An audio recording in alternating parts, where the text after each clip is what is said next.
कहा जाता है कि बहुत पुराने जमाने की बात है, जब दुनिया आज की तरह शोर शराबे से भरी नहीं थी। उस वक्त सफेद बादलों से ढके ऊंचे पहाड़ों की गोद में एक छोटी सी बस्ती आबाद थी। नाम था उस बस्ती का वादी ए रहमत।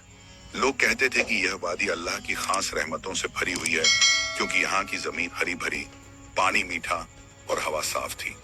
मगर उस रहमत से भरी वादी में एक गरीब आदमी भी रहता था, जिसका नाम था हारून। हारून एक किसान था, इतना गरीब कि गांव में कोई उससे ज्यादा गरीब नहीं था। उसका घर एक छोटा सा झोंपड़ा था, जो टूटी फूटी लकड़ियों, घास फूस और मिट्टी से बना था। बारिश आती तो छत से पानी टपकता, सर्दी आती तो दीवारों की दरारों से हवा घुस आती, गर्मी आती तो झोंपड़े के अंदर भट्टी जैसी गर्मी हो जाती। हारून के पास जमीन भी थी, मगर वो भी एक छोटा सा टुकड़ा जो बिल्कुल पथरीला और बंजर था। वो जितनी भी मेहनत करता, सुबह से शाम तक पसीना बहाता, मुश्किल से उतना अनाज हो पाता कि सिर्फ अपना पेट भर सके। हारून की जिंदगी में कोई साथी भी नहीं था। बीवी बचपन में ही बीमारी से गुजर चुकी थी और अल्लाह ने उसे औलाद का साया भी नसीब नहीं किया।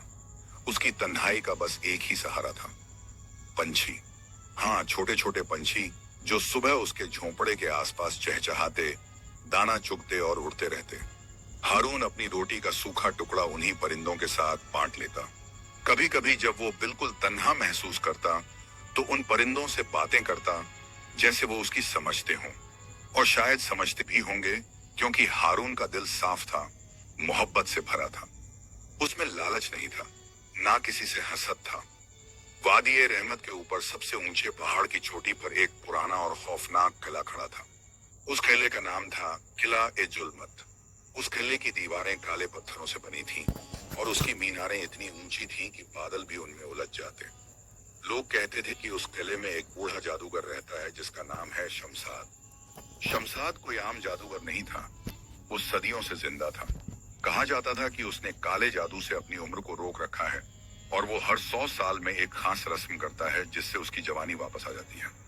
उसके पास दुनिया जवाहरात और ऐसे खजाने सोने के बारे में लोग सिर्फ कहानियों में सुनते थे। मगर उसकी दौलत के साथ साथ उसकी शोहरत भी थी, एक खौफनाक और खूंखार शोहरत। गांव वाले कहते थे कि जो भी इंसान, जानवर या परिंदा उस किले के करीब जाता, शमशाद उसे पत्थर का बुत बना देता। किले के आसपास की जमीन पर दर्जनों पत्थर की मूर्तें बिखरी पड़ी थीं। लोग, घोड़े, कुत्ते, यहाँ तक कि परिंदे भी, सब के सब पत्थर बन चुके थे, जमे हुए, बेजान। वादी ए रहमत के लोग उस पहाड़ की तरफ देखना भी मनहूस समझते थे। वो अपने बच्चों को डराते कि अगर तुमने बदमाशी की तो शमशाद तुम्हें उठा ले जाएगा। हारून भी उस किले से डरता था, मगर उसे कभी वहां जाने की जरूरत नहीं पड़ी। वो तो बस अपने खेत में काम करता, अपने परिंदों को दाना खिलाता और अपनी साधारण जिंदगी जी रहा था। एक रात का जिक्र है जब वादी ए रहमत पर एक भयानक तूफान आया। ऐसा तूफान कि लोगों ने पहले कभी नहीं देखा था। आसमान से बिजलियां गिरने लगे, काले हो गए कि दिन में भी रात जैसा अंधेरा छा गया। बारिश इतनी तेज हुई कि नदियां उफान पर आ गई। हवा ऐसी चली कि पेड़ उखड़ने लगे और झोंपड़े उठने लगे। हारून अपने छोटे से झोंपड़े में दुबका बैठा था, अल्लाह से दुआ मांग रहा था कि यह तूफान गुजर जाए। पूरी रात तूफान चलता रहा। हारून सो नहीं पाया। सुबह जब तूफान थमा तो वो बाहर निकला। उसका दिल बैठ गया। उसका छोटा सा खेत, जो उसकी जिंदगी की उम्मीद बर्बाद हो चुका था, जो थोड़ी सी फसल उगी थी, वो हवा में उड़ चुकी थी।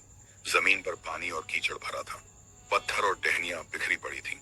हारून की आंखों में आंसू आ गए, मगर